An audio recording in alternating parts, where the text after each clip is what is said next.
The question of today is how to grieve, how to deal with death. There's no certified answer, but one thing I can say is not like in comparison to what other people say. I don't say this, but people say this all the time. It gets better with time, honey. You'll get better. It's gonna get better. That's not what I need to hear right now, bro. Like, of course time is gonna pass when somebody has passed on me. Is it not? Is it not? Is it not? Like, it just died. My OG just died on me. Tragedy. Tragedy. He didn't pass of old age. It was tragedy. You telling me it gets better with time? That's not what I need to hear right now. Fuck is you talking about? Let's run to reason. Like, let me explain to you my past so you understand why this is like so, where all this energy has come from in terms of passion. So I bring it back to my first recollection of loss as an entirety. We wanted at the time, I can't recall ages. I'm just gonna say it's below 8 years old. Probably. We'll just say 5, 6. Aye. So at the time, it was me and my bro. We wanted a dog or a cat or a hamster, guinea pig, one of the above. But truthfully, it takes a lot to take care of them. Respectfully, it really does take a lot to take care of pets.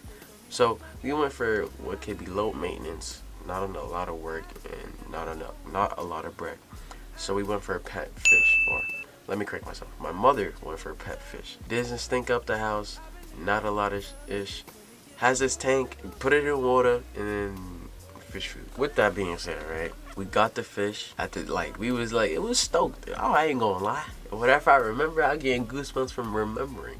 You know, nostalgia of me. At Petco, if I'm not mistaken, when we was on the way there, this excitement, the overall, the giddiness, the woo, I'm getting a pet, I'm getting a pet, do my little dance, do my little dance, do my little dance. Got to Petco, got the fish, excited, stoked. That I didn't understand that I had to take care of it, which I did to an extent, and then OT. It's like once I got it, I just like, it wasn't me primarily caring for it. It was my brother and my mom's. Even though it was me who wanted it. And wanting that, I took care of it to an extent. And then at OT, as time passed, the fish died. I should not be laughing at death. Oh my God. My pet died. Now, devastation. I was devastated and made a connection with the fish, you feel me? I want to say I used to talk to it, but I have no memory of knowing. But then he died one day. Shit kind of hurt, you feel me? No, let me correct myself. That shit hurt. That shit hurt like an actual death of one of my closest homies. Because that was mine. Like, it was in my house. I cared for it, quote unquote. And it died. And then I had to flush him down the toilet. On some Nemo shit. Yo, I was like,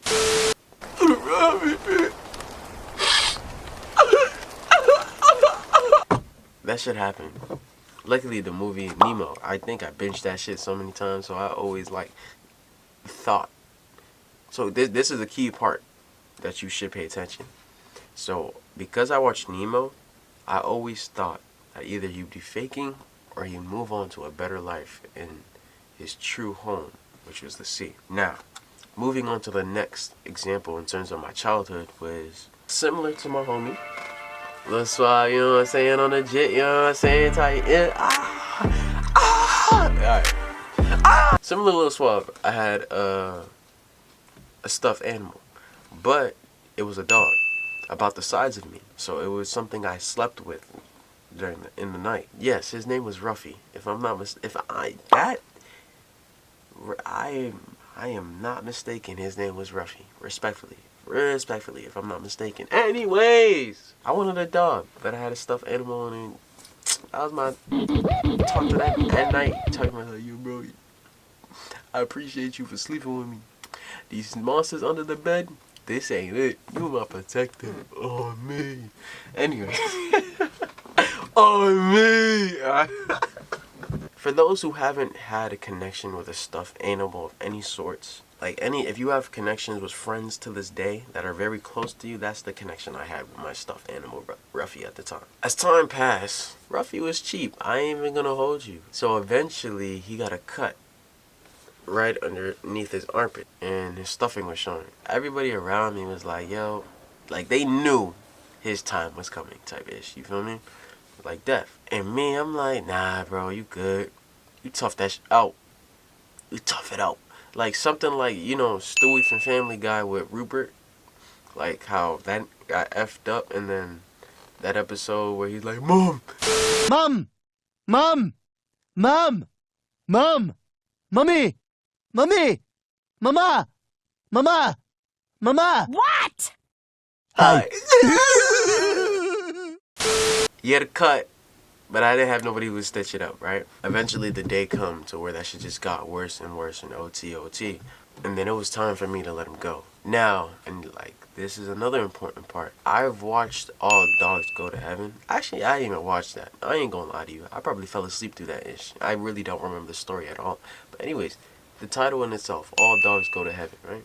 Ruffy was a dog, stuffed animal. I truly thought he was a dog. My dog, you feel me?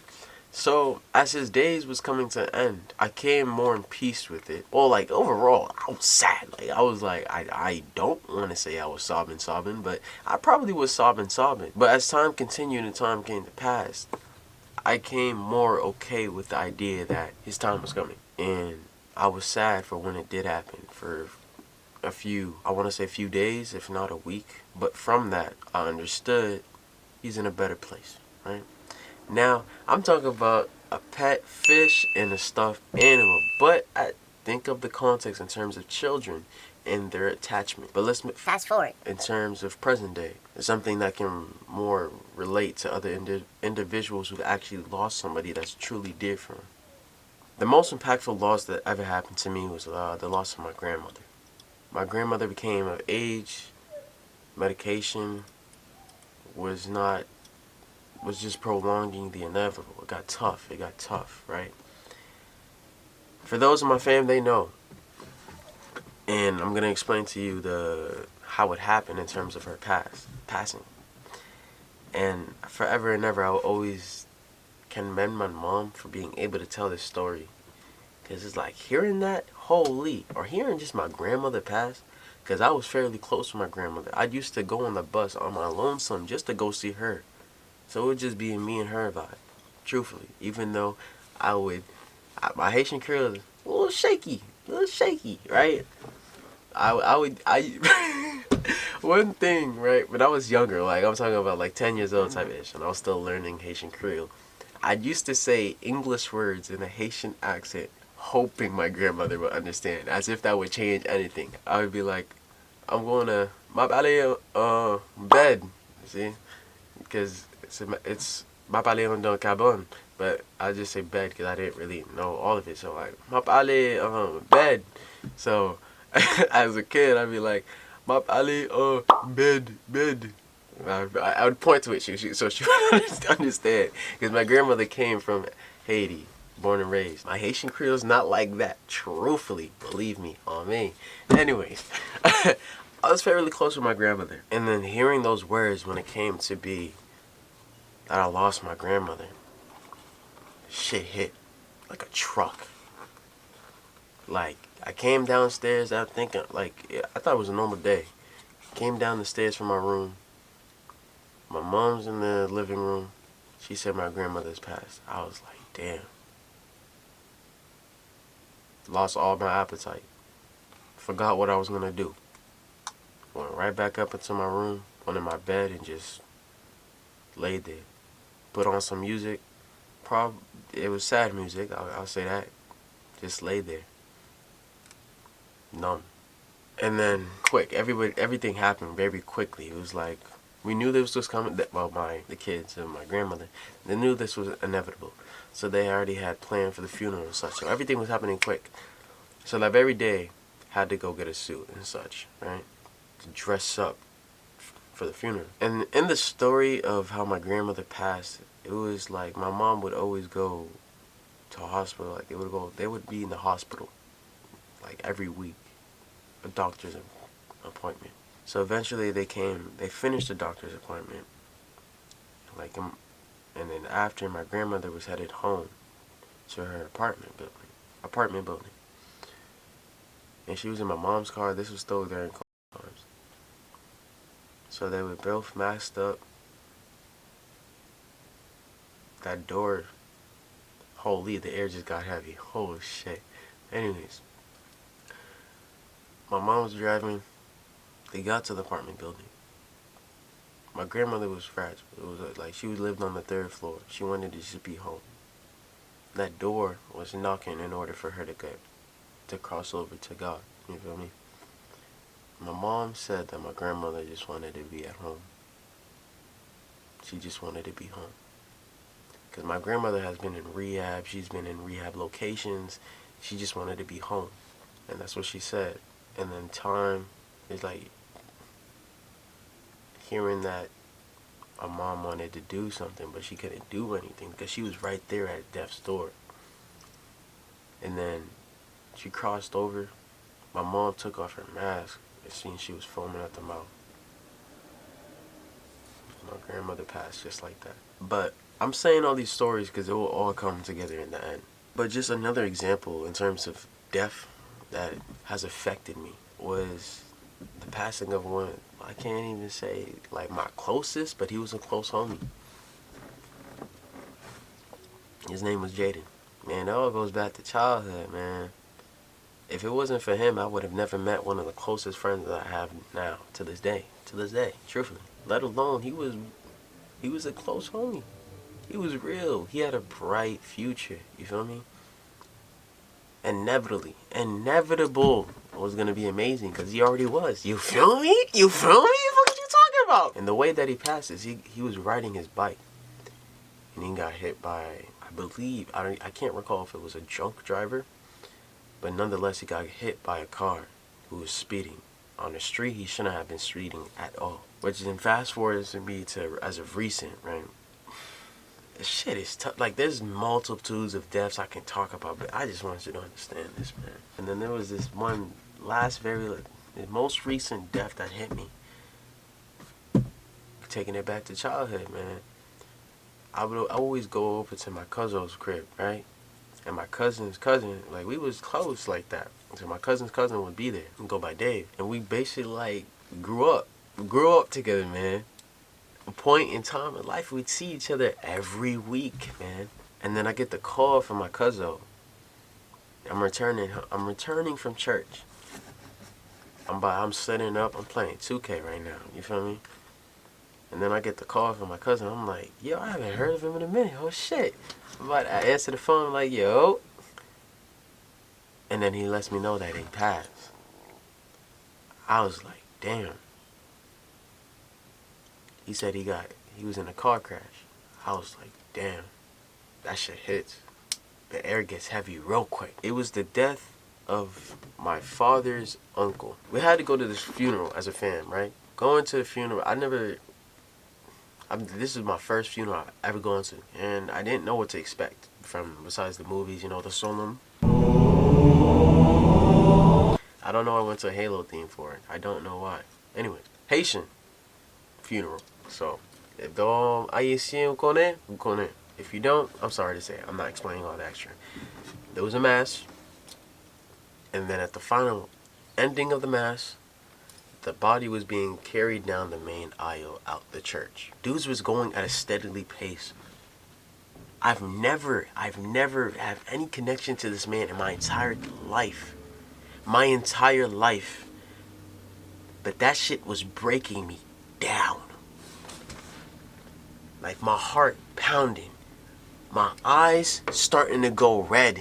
I was ready to tear, straight bawling, bro. Straight crying like a little fucking kid who lost his candy or something. Well, something worse.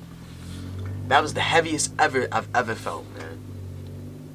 Death is, and this goes into now, I'm going crazy now, right? Death is not a simple thing. Death and dealing with it is really in how you grieve. It's like Kendrick, I grieve different. Was it a tragedy? Was it passing of age? It doesn't really matter. To deal with death is understanding how you grieve. And to grieve, definition wise, suffer grief. What is grief? Deep sorrow, especially caused by someone's death. How do you deal with grief? How do you grieve? Everyone's different.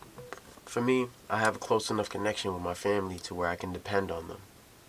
Through all the death that I've dealt with or something relating to it, I've been with family that I've trusted, or even with somebody or some people, those are my close friends, who's been around me to help me come to terms with what has passed. And in coming to terms with what has passed, it goes with perception. It's how you perceive the death.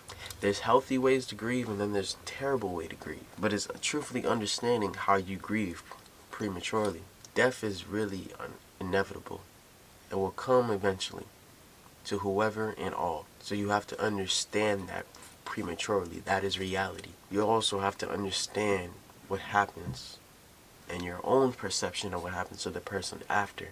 Does that person deserve to be up there, to be in heaven, to deal with the BS that is earth? Earth can be hell or it can be heaven for anybody, truthfully. For me, for all death that came to be, all tragedy or passing of age of such, I've always believed the person is gone to somewhere that they belong, to where they feel as if they are more important than they were here. Though they may have huge potential to become something greater, something that their heart truly desire to be, they'll be able to achieve that somewhere else that is not here.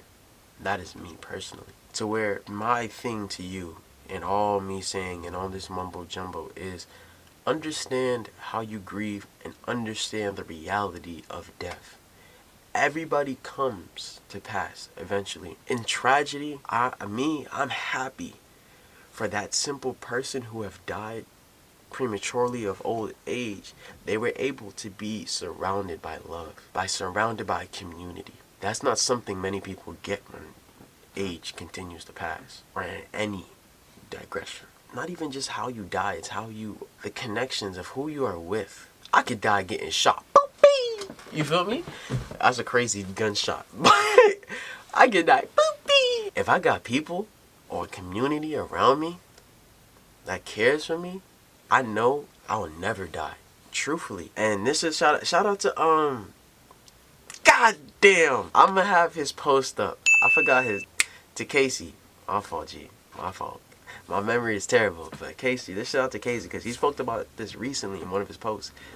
Energy never dies. What more can I say to that?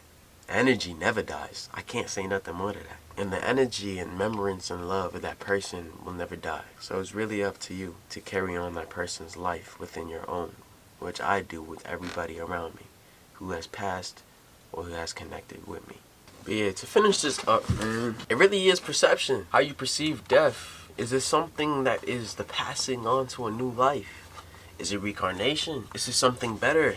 Is this person really supposed to be with you on your journey? Hey, they showed you everything that they could have, and their time has come to pass. Let their life be a lesson for you in following your own true path to what you want to do. When I hear death now, man, that shit hits every time. Never fucking miss. Never misses. Death never misses. Truthfully, never cease to amazes me how shit just can end just like this. So it goes with your perception of how your perception on what death is, but also how you grieve. There's healthy ways to grieve, and then there's negative ways to grieve. If you can't answer the question of how you grieve, then you have something to do in understanding yourself. Because I can answer you this right now. How I grieve personally, I take some time to myself. I enjoy time by myself, truthfully. Even though I get it majority of the time, I need it. I love it. I strive in it to an extent. I come to terms in my own time. I understand what has happened. Then I go spend time with those that are closest to me who feel what I feel in terms of the death that has passed. Let out a cry because of relieve stress from my body. Or I do physical exercise. Through going to the gym, working out, alleviating some stress from my body. All whilst alleviating the stress on my mind. I don't want to say overthink, but I say think positive. When tragedy falls about, when somebody has died when they shouldn't, like, you believe that they shouldn't have at this age. I think about their whole entire life story, and I'm like, you've accomplished so much. You showed me something that I can do, something much more. You've motivated me to do more with my life than what I am doing with it now. It makes me work harder. But that's just me. It's not even just like, the question is how to grieve, but the real question is how do you grieve? Breathe, meditate, exercise, spend time with people who care for you, people who care about you, people who care for the same person that you have lost. I know that family is not always the answer, but I do understand that they can help you. Life ain't fair at all, in the slightest. And if you don't understand that, you need to take a step back and try to understand what reality is. This whole entire video is really that. It's just the whole, when I say it, me personally, I live in truth. I try my best too. So where I end this all off on, understand how you grieve. You don't know how you grieve, and you have some work to do. Don't know where to start? What makes you happy? Don't know what makes you happy, what makes you sad. Don't know what makes you sad, what makes you mad. Don't know what makes you mad, what makes you glad. Oh my gosh, I'm ready to freestyle. Oh, I haven't done this in a while. Oh, shout out to Kyle. Oh, let me put on this pile of clothes. Shout out to the bros. You already know I done stole your mom's. Get it back from your guns. Oh, Lord, I'm bringing back the pause. You ain't fucking with who? You ain't fucking with Suave. That a dog. Shout out to G.O.D. God. Put it on me. Oh, alright, what am I doing? Alright, on that note, go do what you gotta do. Move. Deuces.